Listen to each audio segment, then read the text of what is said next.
मैं कुछ समय से एक कलीसिया में अगवा का काम कर रही थी। सुसमाचार उपयाजक बहन झांग को एक कर्तव्य दिया गया और वो उसे लेकर सक्रिय रहती थी। पर वो बड़ी बेबाक थी और तीखी जुबान बोलती थी। कभी कभी वो मुझ में समस्याएं देखती तो सीधे बोल देती। उसने कहा कि मैं लोगों को डांट देती हूँ, वो बेबस महसूस करते हैं। पहले तो मैं ऐसे सकारात्मक नजरिए से लेती रही। मुझे लगता था कि उसकी बात कड़वी है, पर ये सच है, इसलिए मैं इसे स्वीकार करके आत्मचिंतन की कोशिश करती।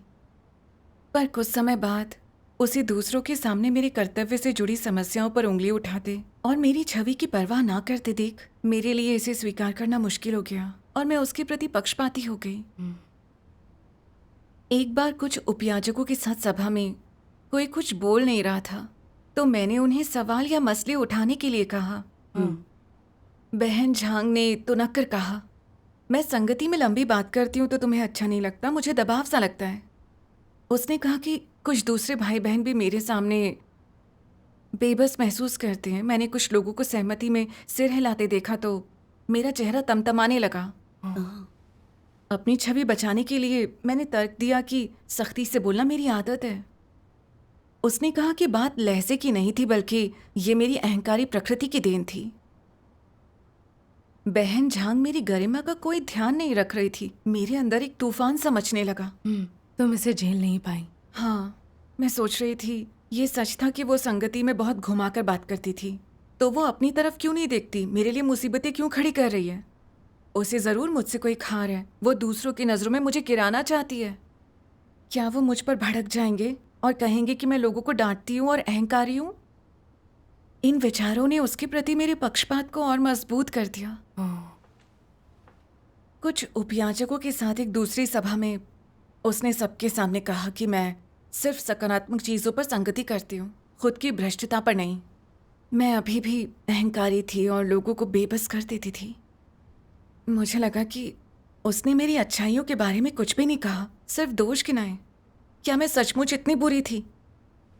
दूसरे लोग ज़रूर मेरे बारे में बुरी धारणा बना लेंगे, और अगर अगवा को पता चला तो शायद वो कहे कि इतने दिनों में मैं बिल्कुल भी नहीं बदली और भाई बहनों से मेरी अच्छी नहीं निपटी। मुझे बर्खास्त भी किया जा सकता था। जितना ज़्यादा सोचती बहन झांग मुझे उतनी ही बुरी लगती।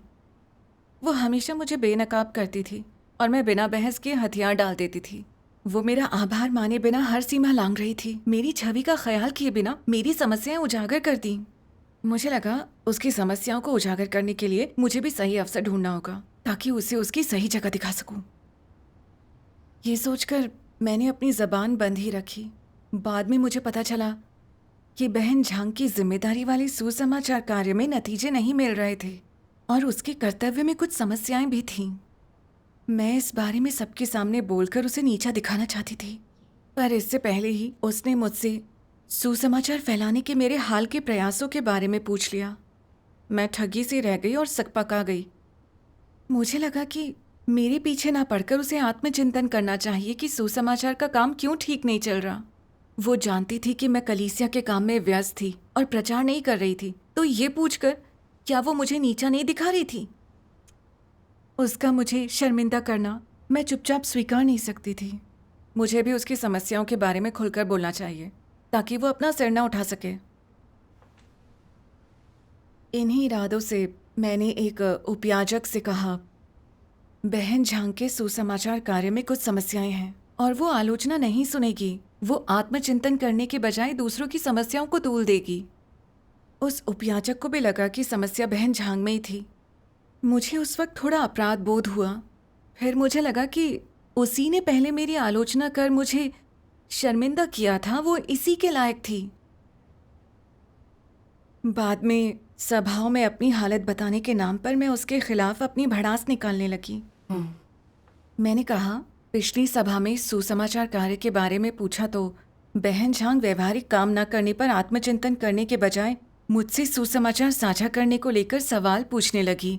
मेरे मन में उसके प्रति पूर्वाग्रह पैदा हो गया। लगा कि वो समस्याओं से कोई सबक नहीं सीखती। फिर मुझे एहसास हुआ कि परमेश्वर मेरे भ्रष्ट स्वभाव को बदलने के लिए इन हालात का इस्तेमाल कर रहा था। कुछ दूसरे लोगों ने भी ये बात सुनी तो सोचा कि बहन झांग में आत्मबोध की कमी है। मुझे उस समय बहुत खुशी हुई। अब भाई बहनों को पता चल गया होगा कि वो सत्य स्वीकार नहीं करती। हो सकता है वो उसे नापसंद करने लगे। इस तरह वो उसकी बात पर विश्वास नहीं करेंगे, सोचेंगे कि मेरे मसले उजागर करते समय वो निष्पक्ष नहीं थी। फिर भाई बहनों में मेरी अच्छी छवि बरकरार रहेगी। जब अगुआ मामलों की जांच करेगी तो दूसरे कहेंगे कि बहन झांग अच्छी नहीं थी और समस्या मुझ में नहीं थी। उस दौरान बहन झांग की समस्याएं देखकर मैं पहले की तरह उसकी मदद नहीं करती थी, उसके काम की जानकारी या उस पर निगरानी नहीं रखती थी। मैंने सोचा जब हमारी अगुआ को पता चलेगा कि बहन झांग वास्तविक काम नहीं करती है तो शायद वो उसका निपटान करे या बर्खास्त कर दे। हाँ, ये कर्तव्य में गुस्सा निकालना था। सचमुच इससे परमेश्वर के घर के काम का नुकसान होता है। बिल्कुल। अगुआ जल्दी ही ये देखने आ गई कि हमारा सुसमाचार कार्य ठीक क्यों नहीं चल रहा। मैं इस मौके का फायदा उठाकर बहन झांग की समस्याओं पर बात करना चाहती थी ताकि अगुआ को पता चले कि वो व्यवहारिक काम नहीं करती या निगरानी पसंद नहीं करती और उसे बर्खास्त कर दे। फिर मैं उससे दूर ही रहूंगी। मैंने अगवा को सिर्फ बहन झांग की समस्याओं के बारे में बताया। ये नहीं बताया कि उसने कैसे सीखा या प्रायश्चित और बदलाव किया। हाँ, अगवा ने मेरी बात सुनी तो उसे लगा बहन झांग में गंभीर समस्याएं थीं। उसने मुझे उसके बारे में दूसरों की राय इकट्ठी करने और मामला संभालने के लिए कहा। इसके बाद एक सभा में मैंने बहन झांग का बड़ी सख्ती से निपटान किया। मैंने कहा कि वो नतीजे नहीं ला रही थी, अपने काम के बारे में कुछ पूछने नहीं देती थी, वो अगवा की निगरानी स्वीकार न कर परमेश्वर के घर के काम में बाधा डाल रही थी। फिर कहा कि वो दूसरों की भावनाओं का ध्यान रखे बिना बोलती थी, उसमें इंसानियत नहीं थी। बहन झांग ये सब सुनकर बहुत परेशान हो गई। उसे लगा वो सत्य नहीं स्वीकारती, कठोर बातें कहती है, उसमें इंसानियत नहीं है, वो कोई व्यवहारिक काम नहीं करती, उसे बर्खास्त कर देना चाहिए। इसके बाद वो नकारात्मक अवस्था में डूब गई जिससे उबर नहीं पाई। इससे हमारे सुसमाचार कार्य का नुकसान हुआ। उसे इतनी तकलीफ में देखना मुझसे सहा नहीं जा रहा था। सोचा कहीं मैंने हद तो नहीं पार कर दी। पर यह सोचकर कि वो पहले मुझे कितना शर्मिंदा करती थी और अपमानित करती थी, मैं चाहती थी उसे भी ऐसी ही शर्मिंदगी महसूस हो। अगर वो बर्खास्त हो गई तो दूसरों को पता होगा कि उसमें अच्छी इंसानियत नहीं है और समस्या मुझ में नहीं है। फिर मैंने दूसरों को उसके बारे में आकलन लिखने के लिए कहा, इस चिंता में कि कहीं दूसरों का लिखा उसे बर्खास्त करने के लिए काफ़ी ना हो। मैं उनके सामने उसकी कमियां गिनवाती रही। मैंने लोगों से पूछा कि क्या वो वास्तविक समस्याएं सुलझाती है, सिर्फ इस इरादे से कि उसके वास्तविक काम ना करने के सबूत मिल सकें। क्या बहन झांग बर्खास्त हो गई? नहीं। बड़ी अगुआ बहन लियू ने हालात को समझने के बाद मेरा बहुत सख्ती से निपटान किया। बहन झांग तुम्हारी समस्याओं पर उंगली उठाती थी और तुम ये स्वीकार नहीं कर पाई। तुमने राय का पहाड़ बनाते हुए एक अगुआ के सामने उसकी आलोचना की। तुम उसे दबा रही हो, उसका जीना मुश्किल कर रही हो, उसे बर्खास्त करवाना चाहती हो, है ना? बहन झांग सीधी बात करती है पर उसके इरादे बुरे नहीं हैं। वो गलत को गलत कहती है। दूसरों का कहना है कि तुम घमंडी हो, तुम्हें लोगों को डांटना, उन पर लगाम कसना अच्छा लगता है। तुम कोई सुझाव या मदद स्वीकार क्यों नहीं करती, उल्टे दूसरों को दबाती हो? उसने जो भी कहा क्या तुमने मान लिया? मैंने थोड़ा प्रतिरोध किया। मुझे लगा सिर्फ मेरी समस्या नहीं हो सकती, बहन झांग में भी कमियां होगी। आप चीज़ों को जांचे बिना सिर्फ उसका पक्ष नहीं ले रही हैं। मैंने उसकी कुछ और समस्याओं के बारे में बात की, पर इस डर से कि अगवा समझेगी कि मैं अपनी समस्याओं की बात नहीं कर रही, मैंने अपनी भ्रष्टता की भी थोड़ी बात की।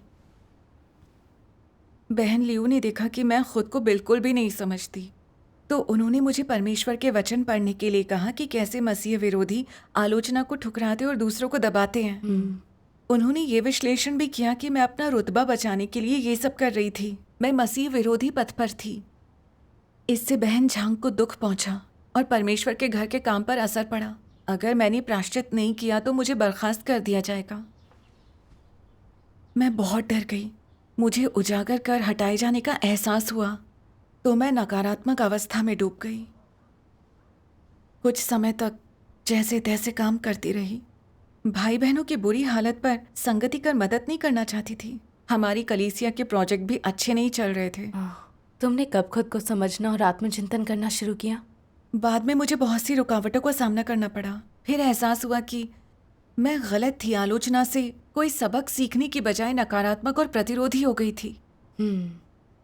सोचने लगी कि बहन झांग के साथ मैं किस तरह का व्यवहार कर रही थी। मैंने प्रार्थना की, आत्मचिंतन किया। फिर मैंने परमेश्वर के वचनों में ये पढ़ा, जब किसी मसीह विरोधी की काट छाट कर उससे निपटा जाता है तो ये किसने किया है, ये किससे संबंधित है, उस मामले के लिए वो किस हद तक दोषी है, भूल कितनी स्पष्ट है, उसने कितनी दुष्टता की है, या कलीसिया के लिए उसकी दुष्टता के क्या परिणाम होते हैं। मसीह विरोधी इनमें से किसी बात पर कोई विचार नहीं करता। एक मसीह विरोधी के लिए उसकी काट छाट कर निपटान करने वाला उसके पीछे पड़ा है, सजा देने के लिए जानबूझकर उसमें दोष ढूंढ रहा है। मसीह विरोधी ये कह सकता है कि उसे धमकाया और अपमानित किया जा रहा है, उसके साथ अमानवीय व्यवहार किया जा रहा है, नीचा दिखाकर उससे घृणा की जा रही है। मसीह विरोधी काट छाट और निपटारे के बाद भी इस बात पर कभी विचार नहीं करते कि उन्होंने आखिर क्या गलती की है, उन्होंने कैसा भ्रष्ट स्वभाव प्रकट किया, क्या उन्होंने इस मामले में सिद्धांतों की खोज की, क्या उन्होंने सिद्धांतों के अनुसार कार्य किया या अपनी जिम्मेदारियां पूरी की। वे ना तो अपनी जांच और आत्मचिंतन करते हैं और ना ही इन मुद्दों पर विचार करते हैं, बल्कि वो इसे मानवीय दृष्टिकोण और गर्म दिमाग से देखते हैं। जब भी किसी मसीह विरोधी की काट छाट की जाती है और उससे निपटा जाता है तो वो क्रोध, आक्रोश और असंतोष से भर जाता है और किसी की सलाह नहीं मानता। वो अपनी काट छाट और निपटारे को नहीं स्वीकारता। आत्मचिंतन करने और लापरवाह होने या कर्तव्य में निरंकुशता करने जैसे सिद्धांतों का उल्लंघन करने वाली हरकतों के समाधान के लिए परमेश्वर के सामने नहीं आता, न अपने भ्रष्ट स्वभाव को दूर करने की कोशिश करता है। इसके बजाय वो खुद को निर्दोष साबित करने के लिए बहाने ढूंढता है, यहाँ तक कि वो कलह पैदा करने वाली बातें कहकर लोगों को उकसाता है। कुल मिलाकर अपनी कथनी और करनी दोनों में मसीह विरोधी कभी सत्य स्वीकार नहीं करता। सत्य स्वीकार न करने वाला स्वभाव क्या है?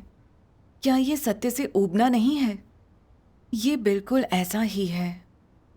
आमीन। परमेश्वर के वचनों से जाना कि मसीह विरोधी घिनौने हैं और सत्य से नफरत करते हैं। दूसरे उनका निपटान करते हैं तो वो इसे परमेश्वर से आया नहीं मानते, ना अपनी समस्याओं पर सोचते हैं, बल्कि शिकायतों और असंतोष से भरे रहते हैं। खुद को बचाने के लिए कोई कसर नहीं छोड़ते। उनको लगता है कि दूसरे उनकी मुश्किलें बढ़ाते हैं, उनकी कमियां निकालते हैं, उनका अपमान करते हैं, इसलिए वे सत्य नहीं स्वीकारते। सही बात है। मैं भी वैसी ही थी।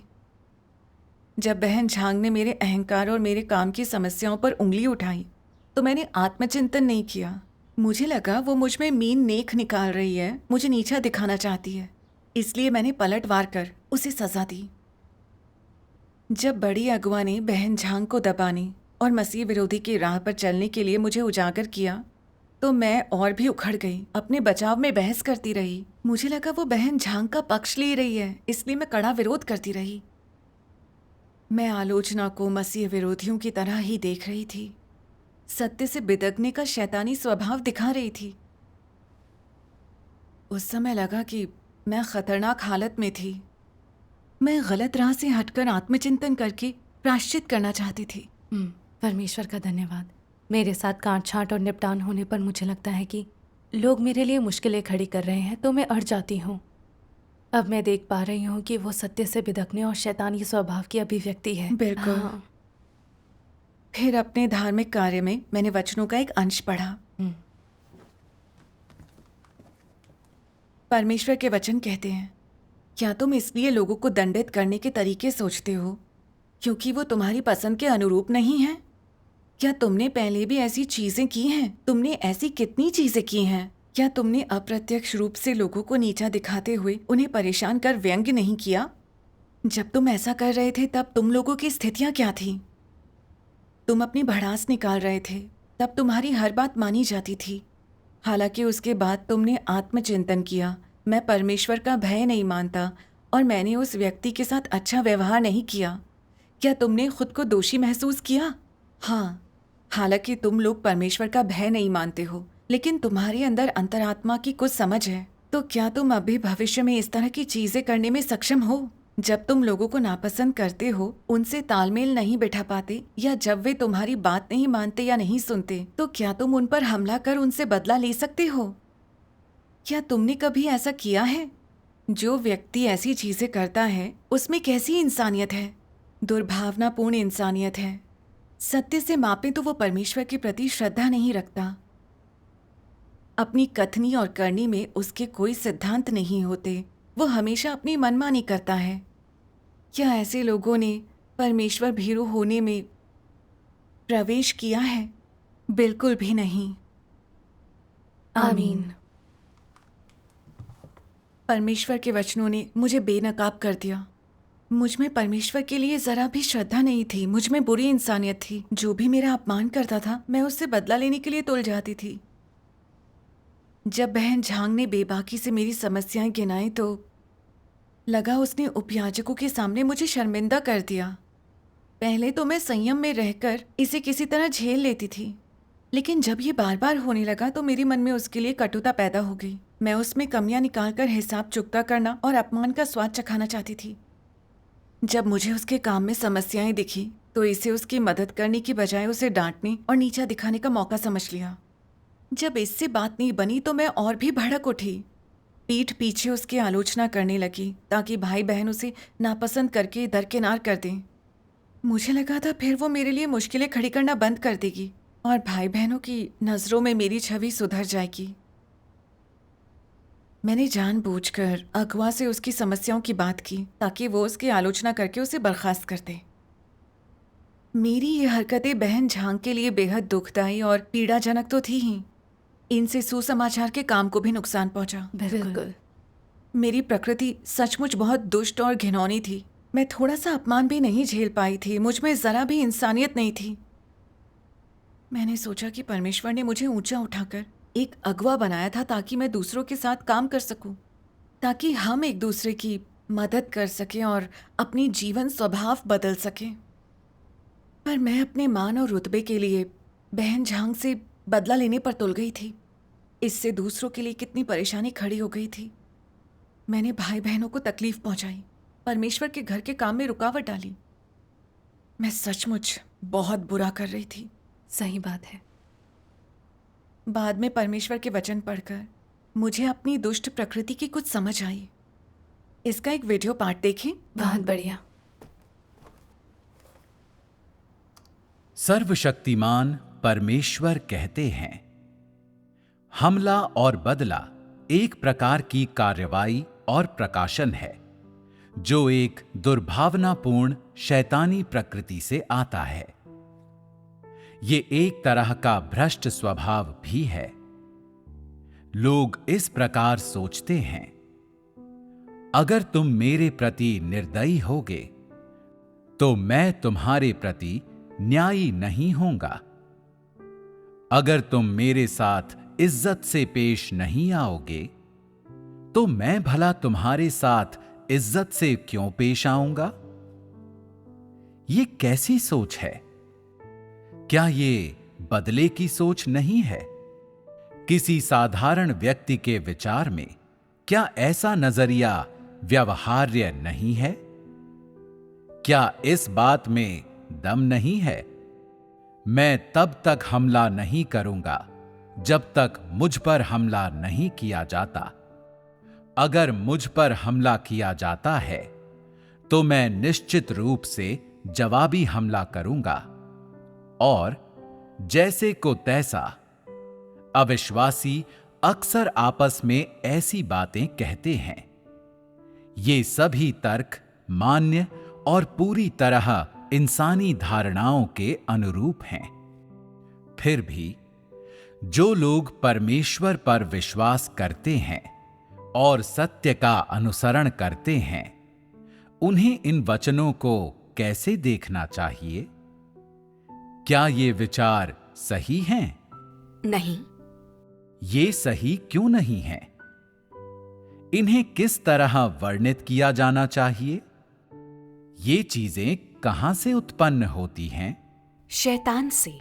ये शैतान से उत्पन्न होती हैं, इसमें कोई संदेह नहीं। ये शैतान के किस स्वभाव से आती हैं? ये शैतान की दुर्भावनापूर्ण प्रकृति से आती हैं। इनमें विष होता है और इनमें शैतान का असली चेहरा अपनी पूर्ण दुर्भावना तथा कुरूपता के साथ होता है। इनमें उस प्रकृति का वास्तविक सार होता है। इस प्रकृति के सार वाले नजरिए, सोच, अभिव्यक्तियों, वाणी और कर्मों की प्रकृति क्या होती है? क्या ये शैतान के नहीं हैं? हैं। क्या शैतान के ये पहलू परमेश्वर के वचनों के अनुरूप हैं? क्या ये सत्य के अनुरूप हैं? क्या इनका परमेश्वर के वचनों में कोई आधार है? नहीं। क्या ये ऐसे कार्य हैं जो परमेश्वर के अनुयायियों को करने चाहिए? और क्या उनकी ऐसी सोच और दृष्टिकोण होने चाहिए? नहीं। मसीह विरोधी उग्र स्वभाव के होते हैं। वे कौन लोग होते हैं जिनका प्राथमिक स्वभाव ऐसा होता है? दुष्ट लोग। बिल्कुल सही। उग्रता एक दुष्ट व्यक्ति के स्वभाव का प्राथमिक पहलू होता है। जब एक उग्र व्यक्ति को किसी भी प्रकार के सुविचारित उपदेश, आरोप, सीख या सहायता का सामना करना पड़ता है, तो उसका रवैया विनम्रता पूर्वक धन्यवाद देने या स्वीकार करने का नहीं होता, बल्कि क्रोधित होने, अत्यंत नफरत करने, शत्रुता रखने, यहां तक कि प्रतिशोध लेने का होता है। बेशक जब वे नफरत के कारण किसी से प्रतिशोध लेते हैं, तो उसकी वजह कोई पुरानी रंजिश नहीं होती, बल्कि ये होती है कि उस व्यक्ति ने उनकी गलतियों को उजागर कर दिया। इससे पता चलता है कि मसीह विरोधियों को इससे फर्क नहीं पड़ता कि ऐसा किसने किया। इससे भी फर्क नहीं पड़ता कि मसीह विरोधी के साथ उसके संबंध कैसे हैं। केवल उन्हें उजागर करने मात्र से उनकी नफरत भड़क सकती है और वे प्रतिशोध लेने पर उतारू हो सकते हैं। इससे उन्हें कोई फर्क नहीं पड़ता कि वो कौन है। ऐसा करने वाले व्यक्ति को सत्य की समझ है या नहीं, वो कोई अगुआ है या कर्मी है, या परमेश्वर के चुने हुए लोगों में से कोई साधारण सदस्य है। कोई भी व्यक्ति मसीह विरोधी को उजागर करे, उनकी काट छांट करे और उनके साथ निपटे, वे तो उस व्यक्ति को शत्रु मानेंगे और खुले तौर पर ये तक कहेंगे, अगर कोई मुझसे निपटेगा तो मैं उसे तकलीफ दूंगा। अगर कोई मुझसे निपटेगा और मेरी काट छांट करेगा, मेरे राज उजागर करेगा, मुझे परमेश्वर के घर से निष्कासित करवाएगा और मुझसे मेरे हिस्से के आशीष लूटेगा, तो मैं उसे कभी नहीं छोड़ूंगा। मैं धर्मनिरपेक्ष दुनिया में ऐसा ही हूं। कोई मुझे परेशान करने की हिम्मत नहीं करता। मुझे परेशान करने वाला अभी पैदा ही नहीं हुआ। काट छांट और निपटे जाने के समय मसीह विरोधी ऐसे क्रोधपूर्ण शब्द बोलते हैं। जब वे ऐसे क्रोधपूर्ण शब्द बोलते हैं, तो ये दूसरों को डराने के लिए नहीं होता, न ही खुद को बचाने के लिए भड़ास निकालना है। ये उनकी दुष्टता के लक्षण हैं और वे किसी भी हद तक गिर सकते हैं। यही मसीह विरोधियों का उग्र स्वभाव है। आमीन। आमीन। परमेश्वर के वचनों से मैंने जाना कि मसीह विरोधी दुष्ट होते हैं। अगर कोई उन्हें भड़काता है और रुतबे को खतरे में डालता है तो वो उसे अपना दुश्मन समझते हैं और उससे बदला लेते हैं। ये राक्षस ही हैं। बिल्कुल। एक मसीह विरोधी के स्वभाव और व्यवहार से अपनी तुलना करूं तो क्या मैं भी वैसी ही नहीं थी? यदि मुझ पर हमला किया जाता है तो मैं भी जवाबी हमला करूंगा। आंख के बदले आंख, दांत के बदले दांत, और सभी तैयार घोड़े पर भार रखते हैं। कुछ ऐसे शैतानी विष थे जो मुझे सही लगते थे। बहन झांग ने कई बार मेरी समस्याएं गिनाकर मुझे शर्मिंदा किया था, इसलिए मुझे पलटवार करना ठीक लगा। अगर मैं पलटवार नहीं करती तो लोग समझते कि मेरा फायदा उठाया जा सकता है। मुझे डर था कि वो बार बार सबके सामने मुझे उजागर करती रही तो अगवा समझेगी मुझ में अच्छी इंसानियत नहीं है और मुझे बर्खास्त कर देगी। फिर मेरा भविष्य और ओहदा सुरक्षित नहीं रहेगा। मैं जानती थी बहन झांग मेरी असली समस्या को ही उजागर कर रही है, पर मैंने जरा भी आत्मचिंतन नहीं किया। इसके बजाय मैं उस पर टूट पड़ी, उसे अपनी दुश्मन समझकर बाहर करवाने की सोचने लगी। बहन झांग को नकारात्मक हालत में इतनी दुखी और उसके काम पर पड़ते असर को देखकर भी मैंने परवाह नहीं की। अपने निजी हितों को बचाने के लिए मैं उसके पीछे पड़ गई थी। ना मैंने कलीसिया के काम की चिंता की और ना ही उसे होने वाली पीड़ा की। मैं कितनी दुष्ट थी। मैं इन शैतानी विषयों के साथ जी रही थी। बिना किसी इंसानियत के मैं एक दुष्ट और नीच शैतानी स्वभाव के साथ जीवन जी रही थी। मुझे पहले दिखे एक मसीह विरोधी की याद आई। वो भी चाहता था कि लोग उसकी तारीफ करें, उससे प्यार से बोलें। पर जब भाई बहनों ने उसे उजागर करके उसके मान और रुतबे को चोट पहुंचाई तो वो बदले पर उतर आया, उन सब का जीना मुश्किल कर दिया, उन्हें नकारात्मक और कमजोर बना दिया। वो ये स्वीकार नहीं करता था कि अगवा उसे उजागर करे। वो उन्हीं में दोष ढूंढने लगता था और आलोचना करता था। वो इतना उत्पाती था कि कलीसिया का काम ठीक से नहीं चल पा रहा था। अगुवाओं ने कई बार संगति करके उसकी मदद की, पर वो प्रायश्चित करना नहीं चाहता था। आखिरकार उसे कलीसिया से निकाल दिया गया। क्या मैं भी उसी की तरह दुष्ट नहीं थी? बहन झांग से बदला लेने पर उतारू थी। मुझे खुद के व्यवहार से बहुत खीज और घृणा हो रही थी।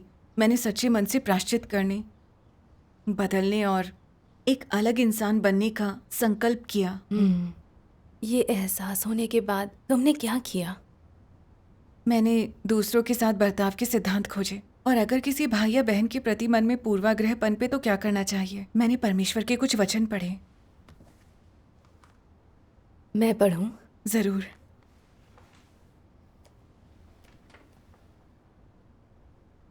परमेश्वर कहते हैं, परमेश्वर के घर में लोगों के साथ कैसा व्यवहार किया जाए इसके लिए क्या सिद्धांत हैं। तुम्हें सभी के साथ सत्य के सिद्धांतों के अनुसार व्यवहार करना चाहिए और प्रत्येक भाई बहन के साथ उचित व्यवहार करना चाहिए। उनके साथ उचित व्यवहार कैसे करें, ये आधारित होना चाहिए परमेश्वर के वचनों पर और इस पर कि परमेश्वर किन लोगों को बचाता है, किन्हें निष्कासित करता है, किन्हें पसंद करता है और किनसे घृणा करता है।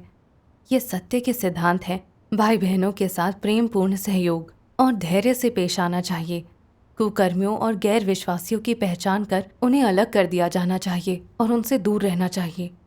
तुम ऐसा करते हो तभी तुम लोगों के साथ सिद्धांतों के साथ व्यवहार करते हो। हर भाई बहन में क्षमता और कमियां होती हैं और उनके स्वभाव में भी भ्रष्टता होती है। इसलिए जब लोग साथ हों तो उन्हें प्यार से एक दूसरे की मदद करनी चाहिए। उनमें स्वीकार करने का भाव और धैर्य होना चाहिए।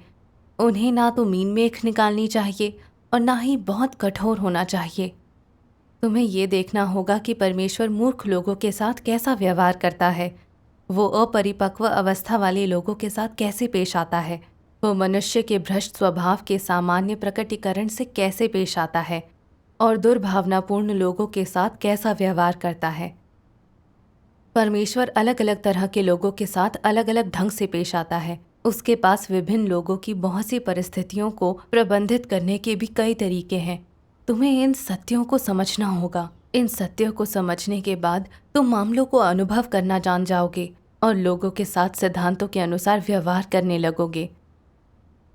सभी के साथ सद्भाव से काम करना सीखें। लोगों के साथ सत्य, परमेश्वर के वचनों और सिद्धांतों के अनुसार बातचीत करें, ना कि भावना या उतावलेपन से। इस तरह क्या कलीसिया में सत्य का बोलबाला ना होगा? अगर सत्य का बोलबाला होगा तो क्या सभी चीज़ें उचित ना होंगी? क्या तुम्हें नहीं लगता कि सामंजस्यपूर्ण समन्वय सभी के लिए फायदेमंद होता है?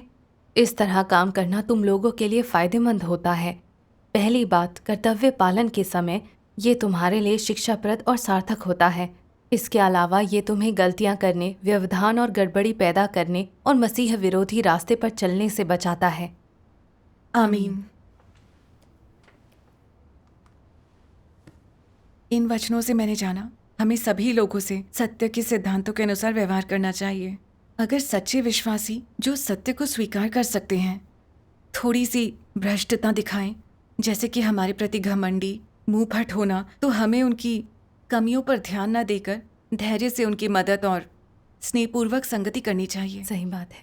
लेकिन कुकर्मी और मसीह विरोधी जो आलोचना और निंदा करते हैं, रुतबे के लिए अगुवाओं और कार्यकर्ताओं पर हमला करते हैं, उन्हें उजागर कर विश्लेषण करना और निकाला जाना जरूरी है। बिल्कुल। हाँ।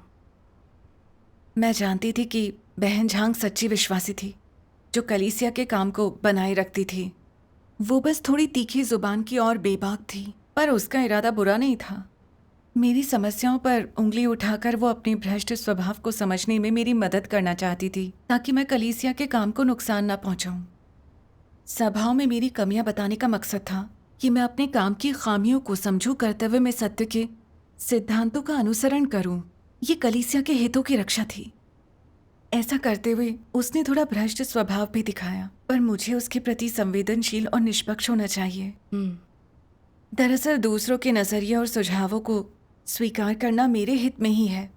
मुझ में अहंकारी प्रकृति है। अपने ओहदे का फायदा उठाकर दूसरों को फटकारती थी। इससे वो दुखी और बेबस होते थे, पर मैं बिल्कुल बेफिक्र थी। बहन झांग ने मुझे उजागर कर मेरी समस्याएं गिनाई, जिससे मुझे मदद मिली और परमेश्वर के घर के काम को लाभ पहुंचा। बिल्कुल। पर मैं भड़क कर बदला लेने पर उतारू हो गई, उसे निकालने पर तुल गई। मुझ में जरा भी इंसानियत नहीं थी। हाँ, इन बातों ने मुझे झकझोर दिया। लगा मैं बहन झांग की ऋणी हूँ।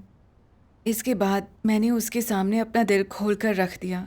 मैंने बताया कि कैसे मैंने उसके सुझावों और मदद को ठुकरा दिया था। अपना मान और रुतबा बचाने के लिए बदला लेने और नुकसान पहुंचाने पर तुल गई थी।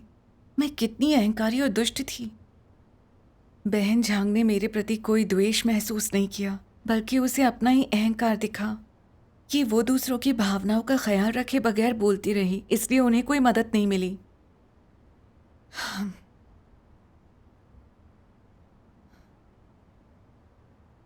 इस खुली संगति ने हम दोनों के बीच की दीवारों को तोड़ दिया और हमारी नजदीकी बढ़ गई। परमेश्वर का धन्यवाद। परमेश्वर के वचनों के अभ्यास से मुझे सच्ची शांति महसूस हुई। लगा ये मेरे और दूसरों के लिए कितनी अच्छी बात है। बिल्कुल। बाद में मैं सोचती रही कि भविष्य में कोई मुझे उजागर करेगा और समस्याओं पर उंगली उठाएगा। जब मेरे गुरूर को चोट पहुंचेगी तो मुझे क्या करना चाहिए? फिर मैंने परमेश्वर के कुछ वचन पढ़े। इनका एक वीडियो पाठ देखते हैं। जरूर। सर्वशक्तिमान परमेश्वर कहते हैं, अधिकांश लोगों से काट छांट कर उनसे निपटने का कारण उनका भ्रष्ट स्वभाव उजागर करना हो सकता है। अज्ञानता के कारण कुछ गलत कर परमेश्वर के घर के हितों के साथ विश्वासघात कर बैठना भी इसका कारण हो सकता है।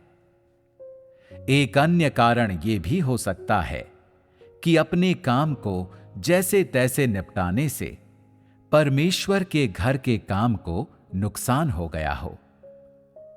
सबसे बुरा कारण वो होता है जब लोग बिना किसी रोक टोक के अपनी इच्छानुसार कार्य करते हैं, सिद्धांतों का उल्लंघन करते हैं और परमेश्वर के घर के काम को अस्त व्यस्त और बाधित करते हैं।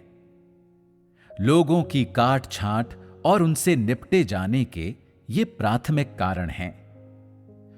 जिन परिस्थितियों के कारण किसी के साथ निपटा जाता या उसकी काट छांट की जाती है, उनके प्रति सबसे महत्वपूर्ण रवैया क्या होना चाहिए? सबसे पहले तो तुम्हें उसे स्वीकार करना चाहिए। इससे फर्क नहीं पड़ता कि तुमसे कौन निपट रहा है, इसका कारण क्या है। चाहे वो कठोर लगे, लहजा और शब्द कैसे भी हों, तुम्हें उसे स्वीकार कर लेना चाहिए। फिर तुम्हें यह पहचानना चाहिए कि तुमने क्या गलत किया है, तुमने कौन सा भ्रष्ट स्वभाव प्रकट किया है, और क्या तुमने सत्य के सिद्धांतों के अनुसार कार्य किया है। जब तुम्हारी काट छांट की जाती है और तुमसे निपटा जाता है, तो सबसे पहले तुम्हारा रवैया यही होना चाहिए। अगर तुम अपने भाई बहनों के लिए दिल में नफरत रखोगे, तो तुम उनको दबाने और उनसे बदला लेने की ओर प्रवृत्त होगे। ये बहुत भयावह होगा और ये दुष्ट व्यक्ति का स्वभाव है। कुछ लोगों में केवल नफरत और दुष्टता के सोच विचार होते हैं, लेकिन वे लोग कभी कोई दुष्टता नहीं करते। अगर वे लोग किसी के साथ तालमेल बिठा सकते हैं तो बिठाते हैं, और अगर नहीं बिठा सकते तो उनसे अलग हो जाते हैं। लेकिन वो इसका असर ना तो अपने कर्तव्यों पर पड़ने देते हैं और ना ही अपने सामान्य पारस्परिक संबंधों को प्रभावित होने देते हैं, क्योंकि उनके दिल में परमेश्वर होता है और वे उसके प्रति श्रद्धा रखते हैं। वे परमेश्वर का अपमान नहीं करना चाहते और ऐसा करने से डरते हैं। हालांकि ऐसे लोगों के अंदर गलत सोच विचार हो सकते हैं, लेकिन वे उन विचारों को नकार या त्याग सकते हैं। वे अपने कार्यकलापों पर लगाम लगाकर रखते हैं और ऐसी कोई बात नहीं बोलते जो अनुचित हो। इस मामले में वे परमेश्वर का अपमान नहीं करना चाहते। जो लोग इस तरह से बोलते और पेश आते हैं, वे सिद्धांतों का पालन करते हैं और सत्य का अभ्यास करते हैं। हो सकता है कि तुम किसी के व्यक्तित्व के साथ तालमेल नहीं बिठा पाओ और तुम उसे नापसंद भी कर सकते हो, लेकिन जब तुम उसके साथ मिलकर काम करते हो तो तुम निष्पक्ष रहते हो और अपना कर्तव्य निभाने में अपनी भड़ास नहीं निकालते, अपने कर्तव्य का त्याग नहीं करते या परमेश्वर के परिवार के हितों पर अपनी चिढ़ नहीं दिखाते। तुम सिद्धांत के अनुसार चीजें कर सकते हो। ये कौन सी अभिव्यक्ति है? ये परमेश्वर के प्रति श्रद्धा की अभिव्यक्ति है। अगर तुम्हारी श्रद्धा थोड़ी अधिक है, तो जब तुम देखते हो कि किसी व्यक्ति में कोई दोष या कमजोरी है, भले ही उन्होंने तुम्हें ठेस पहुंचाई हो या तुम्हारे प्रति पूर्वाग्रह रखते हो, फिर भी तुम उनके साथ सही व्यवहार करते हो और प्यार से उनकी मदद करते हो। इसका मतलब है कि तुम में प्रेम है, तुम में इंसानियत है, तुम दयालु हो और सत्य का अभ्यास करते हो। तुम एक ऐसे ईमानदार व्यक्ति हो जिसमें सत्य की वास्तविकताएं हैं और परमेश्वर के प्रति श्रद्धा है। यदि तुम्हारा आध्यात्मिक कद छोटा है, लेकिन तुम में इच्छा है, तुम सत्य के लिए प्रयास करने को तैयार हो, सिद्धांत के अनुसार कार्य करने को तैयार हो, चीजों से निपट सकते हो और लोगों के साथ सिद्धांत के अनुसार व्यवहार कर सकते हो, तो इसे भी परमेश्वर के प्रति थोड़ी बहुत श्रद्धा ही माना जाएगा। ये बहुत ही बुनियादी बात है। यदि तुम इसे भी प्राप्त नहीं कर सकते और अपने आप को रोक नहीं सकते हो, तो तुम्हें बहुत खतरा है और तुम काफी भयावह हो। यदि तुम्हें कोई पद दिया जाए तो तुम लोगों को दंडित कर सकते हो और उनके लिए जिंदगी को कठिन बना सकते हो। फिर तुम किसी भी क्षण मसीह विरोधी में बदल सकते हो। आमीन। आमीन। परमेश्वर के वचनों ने मुझे अभ्यास का मार्ग दिया। अगर मेरी काट छांट हुई, मेरा निपटान हुआ, तो मेरे साथ जरूर कोई समस्या रही होगी या मैंने कलीसिया के काम में रुकावट डाली होगी। किसी का लहजा कैसा भी हो या उनके शब्द कितने भी कटु हों, मुझे इसे स्वीकार करके आत्मचिंतन करना चाहिए। भले ही इससे मेरे गुरूर को चोट पहुंचे, मैं कितनी ही बुरी लगूं और प्रतिरोध करना चाहूं, मुझे परमेश्वर के प्रति श्रद्धा और दूसरों के प्रति सहनशीलता दिखानी होगी। मैं भ्रष्टता के कारण बदला नहीं ले सकती। ये सही एक बढ़िया बात। अभ्यास है। मुझे भी यही लगता है। ये सब समझ लेने के बाद मैंने सत्य का अभ्यास करने और उसमें प्रवेश करने का जतन किया। इसके बाद अपने कर्तव्य में जब दूसरे मेरी समस्याओं पर उंगली उठाते, मेरे गुरूर को चोट पहुंचाते, तो मैं पहले इसे जरूर स्वीकारती। मन में कोई कटु विचार आते भी तो मैं प्रार्थना करती, अपने विचारों के जाल में ना फंसकर कलीसिया के काम को आगे रखती। मैं बेहतर नतीजे हासिल करने के लिए भाई बहनों के साथ चर्चा और खोज भी कर सकती थी। परमेश्वर बहुत का बढ़िया। धन्यवाद। कुछ समय तक इस तरीके से काम करने के बाद मैंने सचमुच देखा कि दूसरों का नजरिया और आलोचना मेरे लिए कितनी ज्यादा मददगार है। सचमुच है। इससे मैं सत्य के सिद्धांतों को अमल में लाकर बुराई और परमेश्वर विरोध से बच पाई। परमेश्वर का धन्यवाद। परमेश्वर का धन्यवाद।